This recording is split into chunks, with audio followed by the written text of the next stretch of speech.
Discuss the various features jawahar rojgar yojana JRY of India.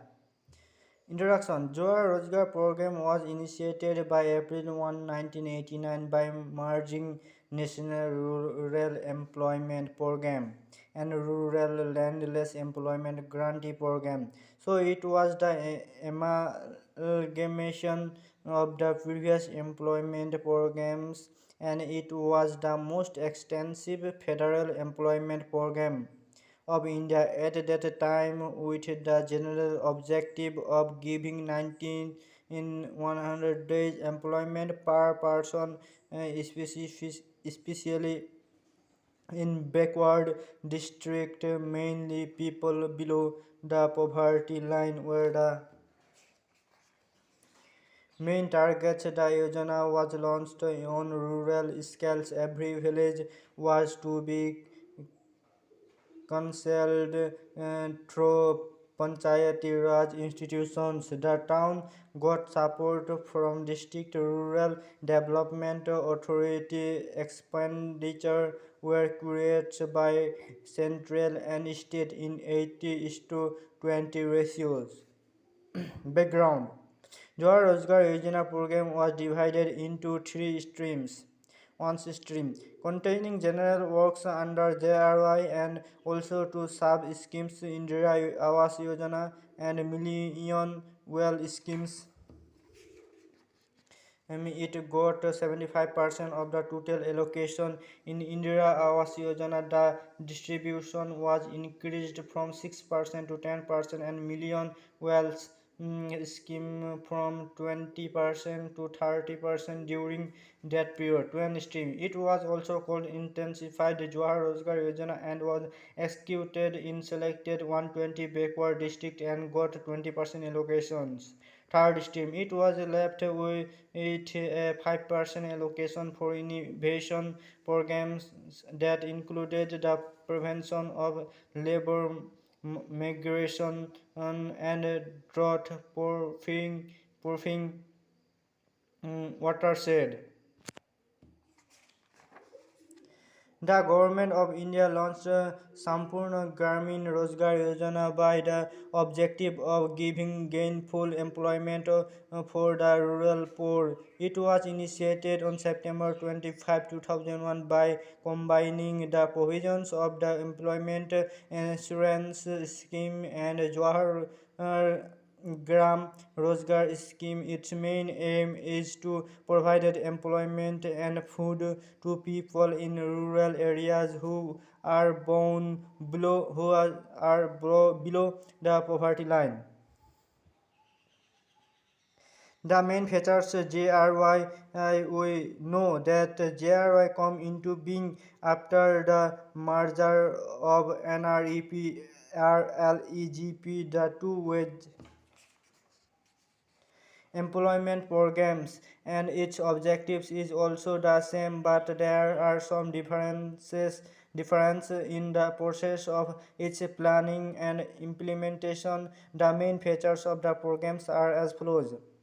Expenditure for the programs was shared by the center and state on 80:20 basis. DRDA Jilla Parishad were DRDA/Jilla Parishad were made responsible for implementation at the district level and gram panchayats at the village level. The funds were directly released to the DRDA/GP. ZP. 6% of the total GRY funds were marked for Indira Awas Yojana JRY. Of the remaining 20% were to be retained at the district level DRDA/JP for inter-block/inter-district project, and 80% to be distributed to Gram Panchayat. The works were to be executed by the village people, and employment of contractors was totally banned as in the case of NREP on RLEGP. Performance preference was given to SCS and STS. Employment opportunities for women were reserved up to 30%. Food grains as part of it wages called could be provided at subsidized rates. Non-wage component or material components was not allowed to exceed 50% of the total project cost. Up to a maximum of 5% of the annual allocation was allowed to meet administrative expenditure, and 1/5 of it could be spent on training of the official non-official involved in the implementation of a JRY.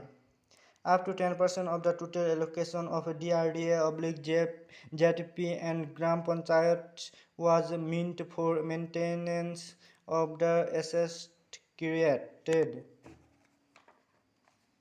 Under earlier programs, NREP, RLEGP, and GRY. Current status of GRY. The GRY, which emerged from the merger of NREP and RLEGP in 1989, was renamed Jawahar Gram Samriddhi Yojana JSY